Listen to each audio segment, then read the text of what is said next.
Hi, I'm Erenstoft, and today we're going to talk about the victim survivor paradigm and why it is important to liberate yourself from it. Recall last thought leadership, we discussed that we cannot control our circumstances, but what we can control is how we conduct ourselves within our circumstances. And when we conduct ourselves optimally, we are said to have grace, we're said to be accessing conscious intelligence. So, we are not the devastation a metaphorical or literal tornado leaves behind.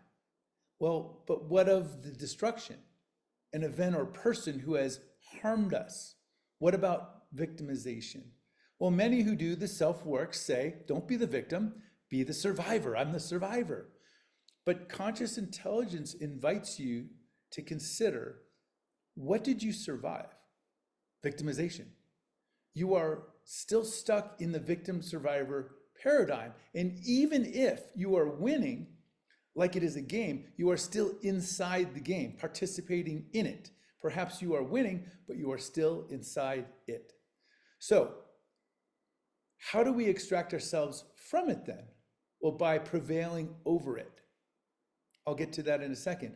Elevating above the circumstances, above the game, we liberate ourselves. How? By making the distinction that victim survivor is in versus prevailing over. But the game is not just me. There are others we have to make a full departure from as well. Yeah, the perpetrator. To prevail there is to have compassion and empathy as well, and to forgive and to accept. You not only have to forgive yourself, but you have to forgive them. How? How do you forgive and accept someone who did such awful things, such trespasses? Well, by understanding there's a distinction. You can forgive and accept without condoning. Acceptance is the necessary part of grieving. It is, recall, the grieving process, the 5 steps. Acceptance is the final step. Denial, bargaining, anger, depression, acceptance. And we must get there, or it evolves to debilitating stuckness and dwelling. This stops the natural process and dis-ease sets in, stagnation, psychological constipation. You've seen people like this too, haven't you? A bitter person, yeah, they're still angry that their spouse cheated on them. Oh, that's terrible. How long ago?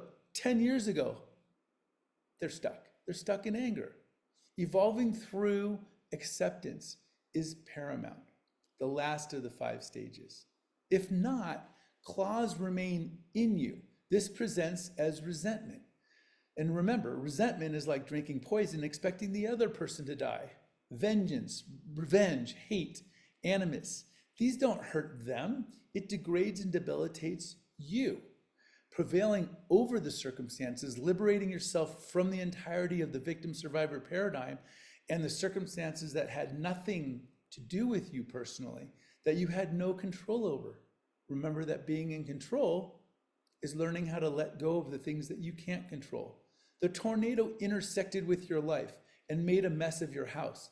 You're not your house. It doesn't define you. How you make the repairs and move forward, upward, dictates your trajectory to prevail above. Which brings us full circle.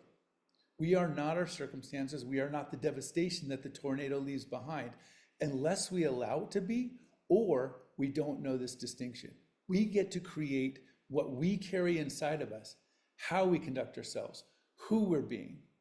We are not our circumstances, and to learn how to conduct ourselves optimally becomes the map, the imprint on the life we live into, and what it is to access conscious intelligence.